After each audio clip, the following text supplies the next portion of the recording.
दिल्ली में अपराधी एक बार फिर से बेखौफ नजर आ रहे हैं।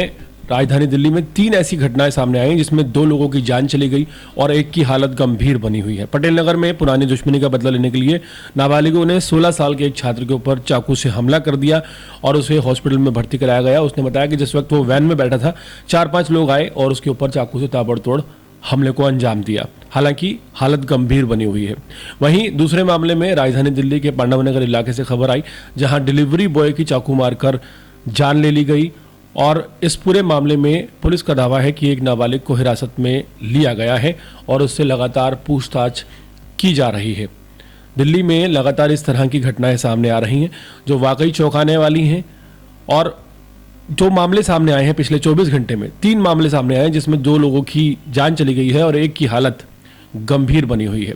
दक्षिण पूर्वी जिले के गोविंदपुरी थाने के तुगलाबाद गांव से सोमवार को एक मामूली विवाद के बाद झगड़े की खबर सामने आई जहां हिमांशु कुमार चौहान को सोमवार को पीट कर मार डाला गया।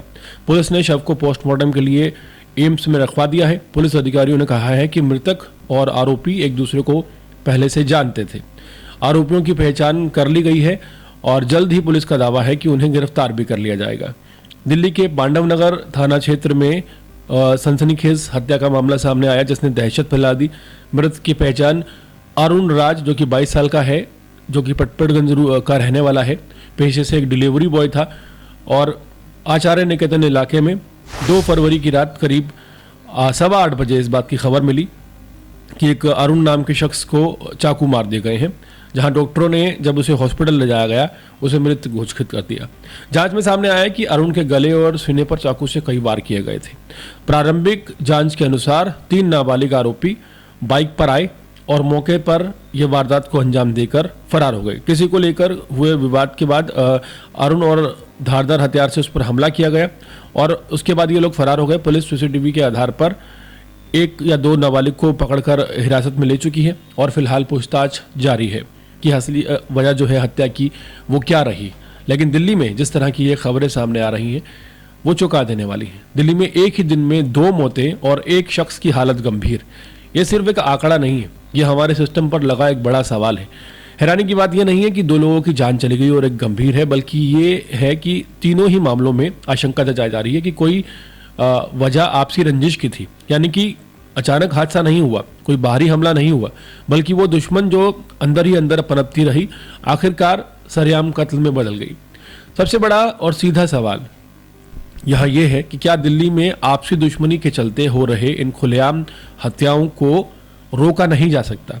राजधानी की सड़कों पर, गलियों में, भीड़ भाड़ वाले इलाकों में अगर लोग कानून को हाथ में लेकर जान लेने लगे तो फिर पुलिस प्रशासन और कानून व्यवस्था का मतलब क्या रह जाता है?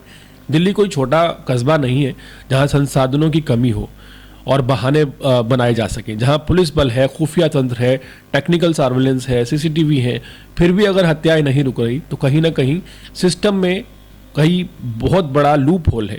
और दूसरा और सबसे अहम सवाल यह है कि जब प्रशासन और कानून मौजूद है तो आखिर ऐसे आपसी रंजिशें इस कदर आगे क्यों बढ़ रही हैं कि एक दूसरे के लोग जान के दुश्मन बन रहे हैं? पहले झगड़ा होता है, फिर मारपीट होती है, मुकदमे चलते हैं, लेकिन अब सीधे गोली या चाकू मारकर किसी की हत्या कर दी जाती है। क्या लोगों में कानून का डर खत्म हो गया है या फिर उन्हें भरोसा हो गया है कि कुछ नहीं होगा, ज़्यादा से ज़्यादा कुछ दिन बाद जमानत मिल जाएगी और ज़िंदगी फिर उनके जो ये बदमाश है इनकी पटरी पर आ जाएगी? आज की दिल्ली में एक और ख़तरनाक ट्रेंड साफ तौर पर देखा जा सकता है। छोटे छोटे आपराधिक ग्रुपों का तेजी से सक्रिय होना। कोई बड़े नामी गैंग नहीं है ये, बल्कि मोहल्लों, कॉलोनियों और सीमावर्ती इलाकों में बने छोटे समूह हैं जो वर्चस्व, बदला और पैसे के लिए हथियार उठा लेते हैं। आपसी रंजिशें इन्हें छोटे गैंग्स के जरिए हिंसक रूप लेने में मजबूर कर देती हैं। सवाल यह है कि ये गुट पनप कैसे रहें? क्या इन्हें कहीं ना कहीं राजनीतिक संरक्षण मिल रहा है या फिर पुलिस की कमजोरी जो है इनके लिए खुला मैदान बन गई है? ये भी सोचने वाली बात है कि आखिर कौन है जो इन छोटे छोटे गैंग्स को पाल रहा है, उन्हें हथियार मुहैया करा रहा है, उन्हें हौसला दे रहा है?